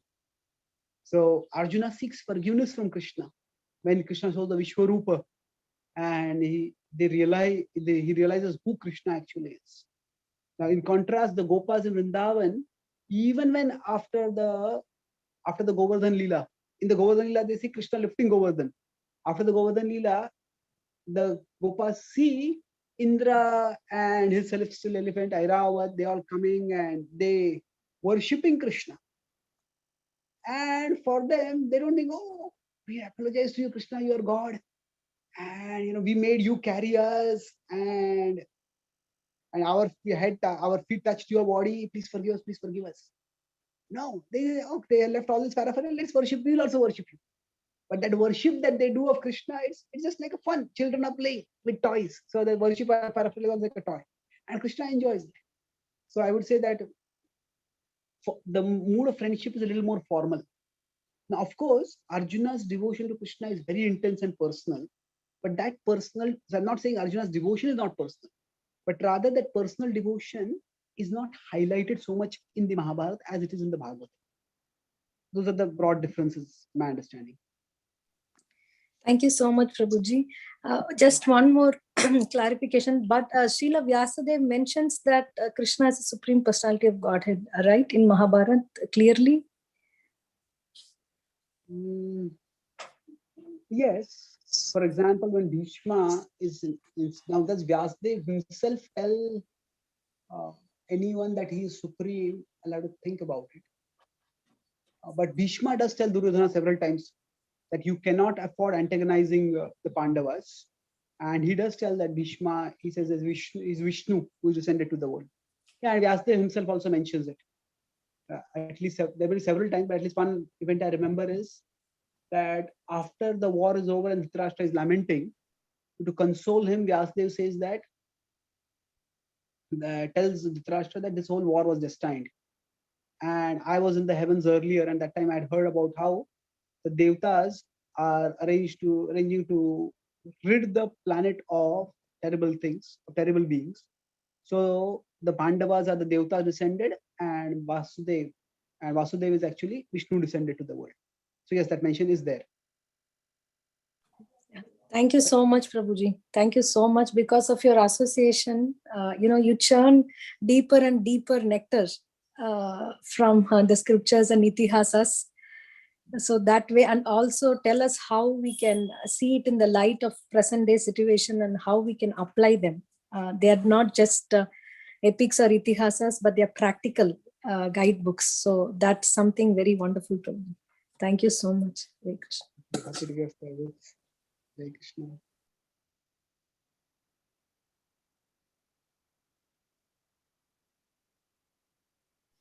Hare Krishna, Ravi Prabhuji, you can go ahead. Hare Krishna, Chaitanya Charan Prabhuji. Hare Krishna, Prabhuji. Thank you for this wonderful class. And today I'm able to see my Shiksha Guru after 10 years. You are my first Shiksha Guru in my initial days in Krishna consciousness. And happy to see you again, Prabhu. I have a question, Prabhu, here regarding this. Sita was banished by Lord Ramchandra for Vanvas, right? So it is said that I heard that in Valmiki Ramayana this incident is not mentioned, but it is mentioned in Tulsi Ramayana. So whether no, it's the opposite way. It's the opposite way. Oh, okay. It's not mentioned in Tulsi Ramayana. It's mentioned in Valmiki Ramayana. Okay, it's mentioned in Tulsi Ramayana. Okay, it's not mentioned in Tulsi Ramayana. It's mentioned in Valmiki Ramayana. Okay. Yeah. Oh, okay. Sorry, Prabhu. I was just confused here. That I was thinking that it's not mentioned in Valmiki Ramayana. Some things are not mentioned, like say Lakshman Rekha is not mentioned in the Valmiki Ramayana. That doesn't mean it's not necessarily there, but it's not mentioned. Even some Shabari offering fruits that she had, berries that she had eaten and offering them, that is not mentioned. So some things like that are not mentioned, but the sending Sita away is mentioned. Okay, Prabhuji, then. Yeah, that's what my question was, whether Tulsi Ramayana we should read or not, So that's what I was thinking, That's a big question. In my Yeah. understanding, with respect to Tulsi Ramayana or other later Ramayans, it is more of we need to be first grounded in the Valmiki Ramayana so that we understand the essential storyline, the mood properly. And then I have an answer on my Spiritual Scientist website where I analyze all the quotes of Srila Prabhupada. Prabhupada made almost like 15-20 references to Tulsi Ramayana. One is strongly negative, but others are quite positive. And Prabhupada himself quotes Tulsidas quite a few times also himself. So I would say that Prabhupada's concern primarily seems to be in the initial days of the movement, devotees shouldn't just jump here and there, start reading this book and that book. But there is a very rich tradition of Rama Bhakti that has been nourished primarily by Tulsi Ramayana. So I would be very, very cautious about speaking negatively about Tulsi Ramayana in any way. Because in general, the Sanskrit epics, they have been translated into local languages. It's not actually just a translation, it's a retelling the local languages, vernacular language all over the country. And that is what has actually kept those pastimes and the Lord depicting the pastimes enduringly popular, enduringly in the continental mind, we can say, in the mind of the entire Indian subcontinent and beyond. So I would be very cautious about speaking negatively about any of the regional retellings. I'm not saying all of them are right, but they have nourished Ram Bhakti in their own way. There may be some things which are questionable in them, and those questionable things have to be looked at carefully. But any blanket statement about the regional retellings, now that has to be done that I would prefer to avoid that. Okay, thank you. Thank you, Gehenna Manada. Yeah. Hare Krishna, Rama-Lila Das Prabhuji, please go ahead. Yes, Mataji. Hare Krishna Prabhuji, please accept my humble obeisances. All goes to Srila Prabhupada. Thank you very much, Prabhuji, for such a beautiful and insightful and also deep lecture. My question is actually two-part question, Prabhuji. My first question is based on recent circumstances, and I'm meditating on it. My question is, sometimes, one may not have ill intent, they may not have any animosity or anything like that, and you may not be even related to some activity that is happening, but it turns out that you suddenly get pulled into it, and one little action that you do can kind of change your whole life, even though you were not planning to be part of an activity or whatnot, but just because you participated or you volunteered to go forward, and one small action could change your whole life in the sense. And if I put that into Ramayana, a simple example is again Kaikeyi. She always loved Ram. She always had no ill intention towards Ram, but just one small activity, all of that sudden changed the whole scene and everything. How can we understand that, Prabhuji?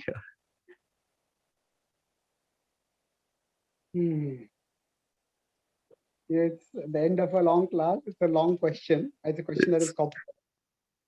Okay.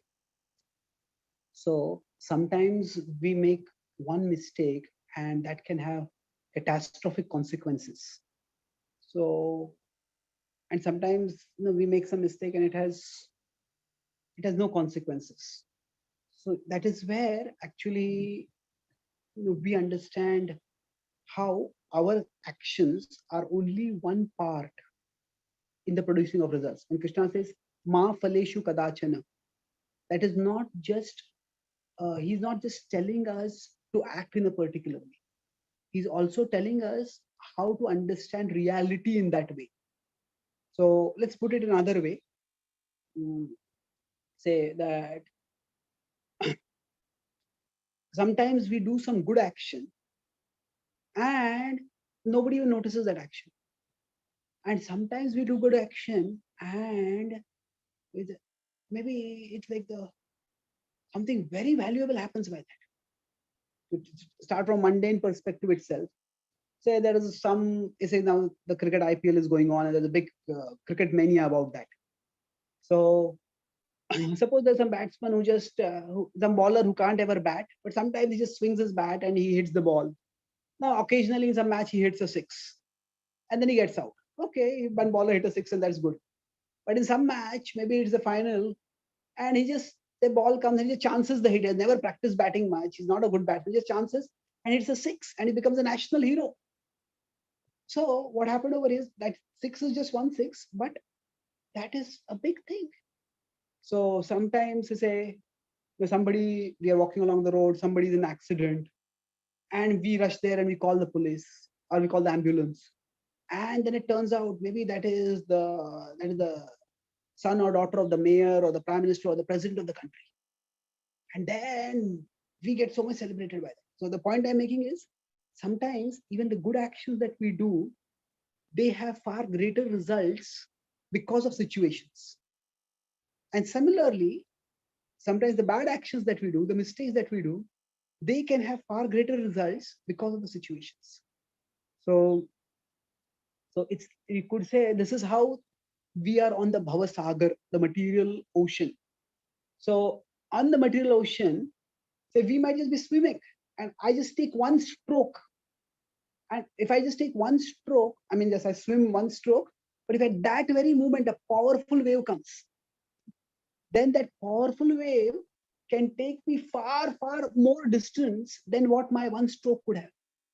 So our one stroke is important, but the wave is also equally, if not far more important.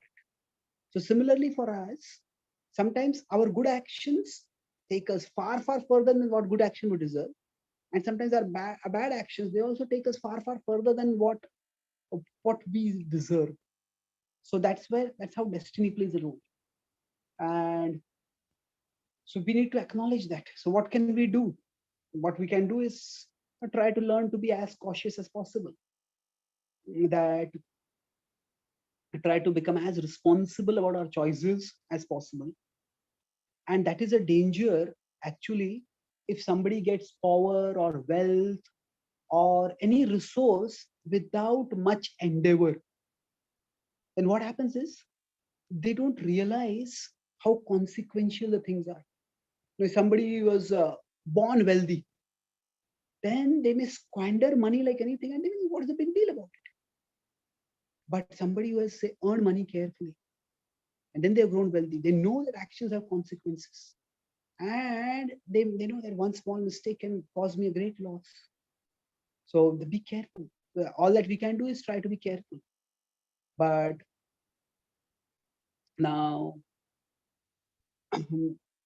with respect to the pandemic, suppose somebody, now of course the pandemic is almost all everywhere in the world, but in the early stages, suppose somebody was infected and they were told to be quarantined.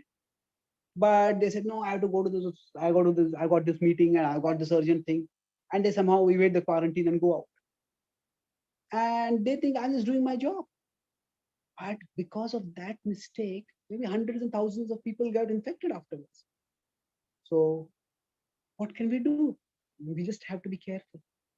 So the overall principle is, in the case of Kaikeyi, applying the specific point over there, it was definitely Manthara manipulating Kaikeyi. Manthara had her own axe to grind. Kaikeyi also had some natural tension between the queens. Now, Kaikeyi was at an elevated position because she was the favorite queen. She was the youngest. She was beautiful. All the queens were beautiful, but she was especially beautiful. And Dashrath was attracted to her. So she had a position that was not natural. So she had got the position in the royal palace, which Kaushalya naturally would have had because she was the senior most queen. So she was insecure that Kaushalya might take my position. So there was Manthara's selfish agenda. There was Kaikeyi's own concern. But all that along with the wave of destiny, you could say. The wave of destiny was, that's how, as Manthara instigated her right at that time. Kaikeyi remembered those two vows, both of them thought together, and the whole thing happened at a time when Bharat and Shatrughna were not there. And so many things, when things go wrong also, it's like Prabhupada would quote a Bengali saying that when God wants to give, he can give with 100 hands. He will give so much that you can't even take it. And when God wants to take, he has 100 hands to take away. What can you hold on? So it's like, now God is, now Krishna and Daiva are not exactly the same. Krishna is the Lord even of destiny, and Krishna can even change destiny. But broadly speaking, we just can try to become responsible even in our small choices. And then that's how, if sometimes some small choices eventually going to lead to catastrophic consequences, we can minimize that. Suppose somebody is say driving a plane. Sometimes they may do some mistake while driving a plane and nothing may happen. But sometimes they may make a mistake and disaster and death can come upon hundreds of people. So they need to be responsible. That's why the more we become, all that we can do by recognizing the consequentiality of our actions is that we become responsible in all our actions, even our small choices. It's sobering to think of, but that's what I would say. Does it answer your question? Yes, Prabhuji. I think this was a fantastic way, and I think it reconciled a lot of things in my mind. I think the context to this was, I was just meditating. A major incident happened in America. They just concluded a major court case, and I was thinking, how can this all happen, right? And I think this really helped me understand, Prabhuji. Prabhuji, can I ask my second question? If it's okay. Okay, last question, because I have another class immediately after this. Yes, Prabhuji. So Sureshwar Prabhuji, maybe Sureshwar Prabhu has a question. Can we take that? Okay, Prabhuji. Yes, Prabhuji. Thank you. Hare Krishna, Prabhuji. Thank you very much, Prabhu, for wonderful class. And recently I was reading your book, Prabhu, Wisdom from Ramayana on life and relationships. Very wonderful book, Prabhu. I didn't expect that. I just started reading, but it was very, very interesting, Prabhu. All the difficult aspects, like why Kaikeyi was put into, so much, like why did she change, and killing of Wali. How did Rama accept Vibhushan on his side, Sita Devi's abandonment. Very nice book, Prabhu, with lot of practical applications and acronyms. And one thing I realized, Prabhu, initially I felt it difficult, but I realized was the vocabulary, Prabhu. Very high level vocabulary. I started writing down, underlying these books like Stolistic, right, Prabhu? And then Prince Regent, like, okay. Yeah, very, like, initially I felt like first few chapters I felt, Prabhu, but after that, it was a very, very good book, Prabhu, to read. So I felt like it was sitting on my shelf for a long time. Finally, I could read it.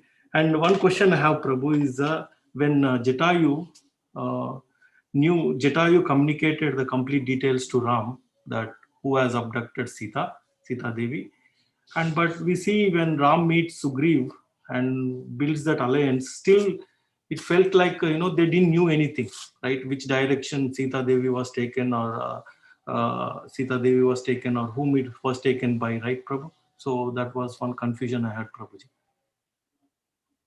Well, no, Jatayu told that Ravana has abducted and Ravana has gone in the southern direction. But beyond that, specifically where he had gone, say Ravana was powerful, but also he was strategic. So Lanka was a relatively isolated part of the world, of the universe, you can say. And he had hidden over there. So that's why overall what happened is, it was not exactly known where he was. So it was more like, okay, he's gone in southern direction and Ravana has abducted. That was known, but beyond that, where exactly he has gone, that was not known. So that's the point which you're talking about. Oh, okay, Prabhu. Thank you very much, Prabhu, for this wonderful book. And one more word I felt was that fatalistic, right? Fatalistic, yeah. Yes. And then you were explaining how destiny and our choices are, both two powerful aspects. And one chapter on that was very, very helpful, Prabhu. Fatalism or pragmatism, something like that. Thank you. Yes. Very nice read, Prabhu. Thank you, Prabhu. Hare Krishna. Dhanavad Pranam. Thank you. Hare Krishna. And we can have questions. Hare Krishna. In future session. Hare Thank you. Yes. Thank you, Prabhuji. Thank you so much, Prabhuji, for an enlightening class today. We are very grateful to you and we look forward to your association again in the future. Thank you so much. Thank you. Hare Krishna. Yes, thank you to all the devotees on the call also. Let's pay our obeisances to Prabhuji and Vaishnavas. Vanchakalpatarubhyascha kripa sindhu vevacha patitanam pavanebhyo Vaishnavebhyo namo namah ananta koti Vaishnavavrinda ki jai. Shri Ram Navami Mahamahotsav ki jai. Srila Prabhupada ki jai. His Grace Chaitanya Charan Prabhuji ki jai. Thank you Prabhuji. Hare Krishna. Prabhuji, Dandavat Pranam. Hare Krishna. Thank Thank you you. so much, Prabhuji. Hare Krishna Prabhuji.